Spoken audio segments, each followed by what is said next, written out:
Is it going? Okay. Okay, so today we're going to continue our 1950s unit, and we are going to look at some of the ways that pop culture from the 1950s influenced individuals that lived during that time. So why might it be really important for us to look at pop culture? So when I say pop culture, I mean things like music, movies, fashion, things like that you kind of know what I'm talking about. So things that you in your daily life might look at. So your favorite TV shows, the clothes you like to wear.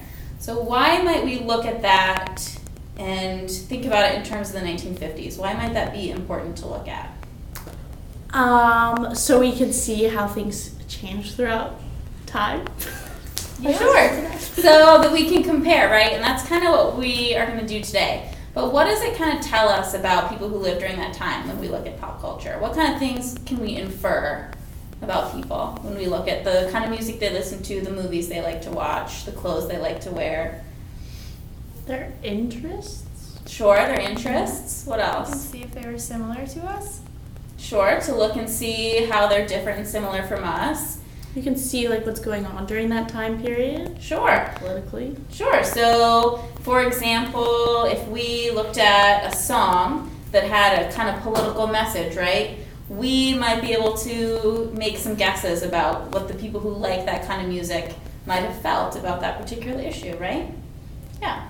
So I want to start by throwing out some things that we've talked about when we've talked about the 1950s. So I'd say the 50s in the United States to you, and what kind of things come to mind? What pops into your head? Poodle skirts. The hand jive. Great. What else? Cool cars. Milkshakes. Fun games.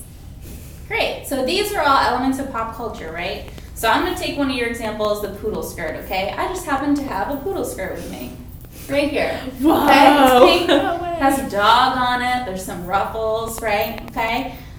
So if I was looking at this item of clothing and I wanted to find an artifact that sort of closely matched up with something that you might see more commonly today, because the poodle skirt was pretty common, I might try to think about some things that I could infer about somebody who wore this poodle skirt. So I might think to myself, well, probably teens wore a poodle skirt, right? It was pretty trendy. So it's probably something you might see a lot in high schools.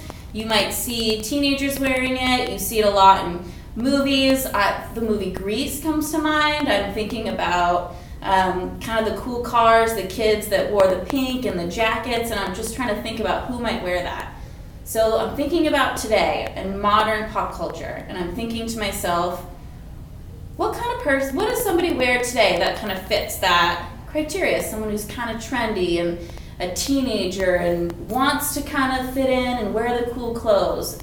And I might think, well, I see a lot of middle schoolers wearing those tight jeans, right? Tucked into their boots, and they're the skinny jeans and they're dark denim, and those kids, I see that all the time. So my artifact might be jeans and a poodle skirt might match up, okay? So what I'd like for you to do right now is, with a partner, to brainstorm an artifact or two from the 1950s that you might want to look at and try to kind of compare it to an artifact from today.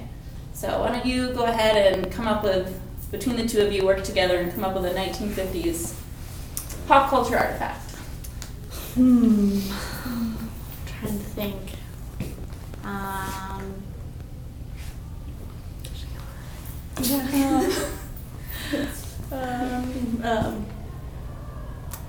Like I think of a car. No. a car or a game. I'm thinking like Elvis. Yeah, there you go. There's a good one. Yeah, Elvis. cool person from music. Yep. Famous. Yeah. Let's do a famous person. So, like who? Yeah. So we can say like Elvis and Elvis, Justin yeah. Bieber. Cool. Okay. So this group right here had a great example. Elvis and Justin Bieber. Okay. So why did you choose those two people to kind of compare? Because girls love both of them. yeah, they're both like popular. Okay, so icons. popular, right? Yeah, good looking, charismatic. What else? What else kind of put those two together for you? I was thinking their hair. Oh, their hair. They do They have had stable hair. pieces of Yeah. their hair. Yeah, that's a good point, Michelle. Excellent. Okay, so that's a great example, right? Would it have made sense to put together Elvis and I don't know who's really lame? The people like an older. Coldplay. Sure, great. Would it have made sense to put Elvis and Coldplay together? No. Why not? Why wouldn't those two elements from different time periods complement each other? Or why wouldn't we be able to compare those very well? Because teenagers don't have an obsession for them. Yeah. Sure, they have different people that like to listen to them, right? Teenagers and the cool, trendy high schoolers wanted to listen to Elvis, and Coldplay is, I don't know, more popular among older folks. Sure. So that's why it wouldn't make sense to compare the two. So what I'd like to do for right now is have you guys work in your table groups and collaborate and come up with 2 or 3 other artifacts that you could compare between the two time periods. Boom.